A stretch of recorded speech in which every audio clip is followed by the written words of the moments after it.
इत्र की खुशबू में सियासत की बदबू, बिना सबूत चल रही इत्र कारोबारी को मित्र बनाने की कवायद। पीयूष जैन के इत्र व्यापार पर भी खड़ा हुआ सवाल। फिर भी मोदी योगी वर्सेस अखिलेश में बयानी वार।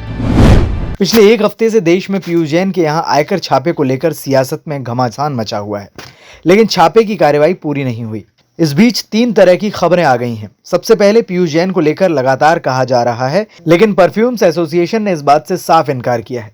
एसोसिएशन के अध्यक्ष पवन त्रिवेदी ने बताया कि पीयूष जैन का इत्र कारखाना नहीं है और न ही वो एसोसिएशन का सदस्य है। उसे इत्र कारोबारी बताकर इत्र व्यवसाय को बदनाम न किया जाए। उन्होंने प्रधानमंत्री और मुख्यमंत्री से इसकी गहराई से जांच करने की मांग भी की है। इसी के साथ एक दूसरी भी खबर छपी है, जिसमें आयकर विभाग ने कारोबारी पीयूष जैन के यहां मिले 177 करोड़ नकदी को टर्नओवर माना है। खबर के मुताबिक इत्र कारोबारी पीयूष जैन के आवास से मिले 177 करोड़ रुपयों की नकदी जीएसटी इंटेलिजेंस महानिदेशालय डीजीजीआई अहमदाबाद ने टर्नओवर की रकम को माना है। डीजीजीआई की ओर से कोर्ट में दाखिल दस्तावेजों में इसकी पुष्टि हुई है। कर विशेषज्ञों के मुताबिक जानबूझकर या अनजाने में अफसरों ने इतने बड़े केस को कमजोर कर दिया है।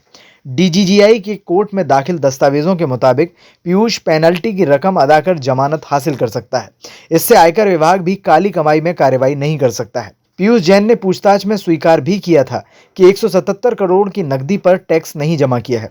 टैक्स पेनल्टी और ब्याज मिलाकर 52 करोड़ होते हैं, जिसमें 31 करोड़ 50 लाख रुपए टैक्स चोरी की बात सामने आई है। जांच एजेंसी के हवाले से भी खबर है कि अभी तक जांच में पीयूष जैन और सपा एमएलसी पुष्पराज जैन उर्फ पम्मी का कोई संबंध सामने नहीं आया है। दोनों कारोबार में हैं, लेकिन अलग अलग काम करते हैं। अब सवाल यही उठ रहा है कि देश के सबसे बड़े नकदी बरामदी में आखिर इतनी जल्दबाजी में बिना गहराई से जांच पड़ताल किए प्रधानमंत्री नरेंद्र मोदी, गृह मंत्री अमित शाह, प्रदेश के मुख्यमंत्री योगी आदित्यनाथ और पूरी भाजपा ने अखिलेश यादव के सपा से क्यों जोड़ दिया। दूसरी तरफ अखिलेश यादव ने भी प्रधानमंत्री और मुख्यमंत्री, गृह मंत्री, भाजपा के राष्ट्रीय अध्यक्ष जेपी नड्डा और पूरी भाजपा द्वारा किए जा रहे हमले का भी जवाब देते हुए पीयूष जैन को भाजपा का व्यापारी बता डाला। अखिलेश ने कहा, छापा जो सपा के एमएलसी पुष्पराज जैन के यहाँ पड़ना था, लेकिन सॉफ्टवेयर की गलती से छापा पीयूष जैन के यहाँ पड़ गया, जो भाजपा का ही आदमी है। अखिलेश ने भी पूरे मामले को गहराई से जांच कराने की मांग की है। कानपुर की रैली में प्रधानमंत्री नरेंद्र मोदी ने बिना नाम लिए अखिलेश यादव पर हमला किया और कहा कि जीएसटी इंटेलिजेंस छापे में करोड़ों रुपए नकद मिले हैं। पूर्व सरकार में जो भ्रष्टाचार का इत्र छिड़का गया था वो सामने आ रहा है। प्रधानमंत्री ने कहा, इत्र का भ्रष्टाचार किया है, उसका श्रेय लेने के लिए आगे आएंगे। मोदी ने कहा कि नोटों का पहाड़ जो पूरे देश ने देखा वो उनकी उपलब्धि और सच्चाई है जो सबके सामने आ गई है। अब वो मुंह पर ताला लगाकर बैठे हैं। मुख्यमंत्री योगी आदित्यनाथ तो पीयूष जैन के यहाँ छापे को खूब चटकारे लेकर अखिलेश यादव पर आरोप लगाते रहे। उन्होंने कहा कि दीवारों से निकल रही नोटों की गड्डियां बता रही हैं कि पिछली सरकार में विकास का पैसा कहां चला गया था, विकास के पैसे में कैसे लूट होती है, कैसे भ्रष्टाचार होता था।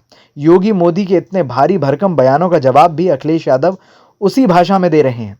अखिलेश ने प्रधानमंत्री से लेकर मुख्यमंत्री के आरोपों का जवाब दिया और कहा, पीयूष जैन सपा का नहीं भाजपा का आदमी है। अखिलेश ने कहा कि नोटबंदी के बाद इतना काला धन कैसे और कहां से आया। नोटों की गड्डी के ऊपर बैंकों की लगी सील बता देंगी किस बैंक से नोट आया है। पीयूष जैन के मोबाइल के सीडीआर से भी पता चल जाएगा कि वो किसके संपर्क में था। आपने पूरी रिपोर्ट में जाना कि कैसे बिना किसी सबूत के बड़े बड़े सियासतदान एक दूसरे पर आरोप प्रत्यारोप की झड़ी लगा रहे हैं। हालांकि ये इल्जाम सियासी बदबू से ज्यादा कुछ नहीं। इत्र में सियासी बदबू शीर्षक की यह खबर लिखी है वरिष्ठ पत्रकार राजेंद्र द्विवेदी जी ने। Special report NDTV Bharat. देश दुनिया की ताज़ा तरीन खबरों से रूबरू होने के लिए सब्सक्राइब कीजिए आपका अपना चैनल एनडीटीवी भारत।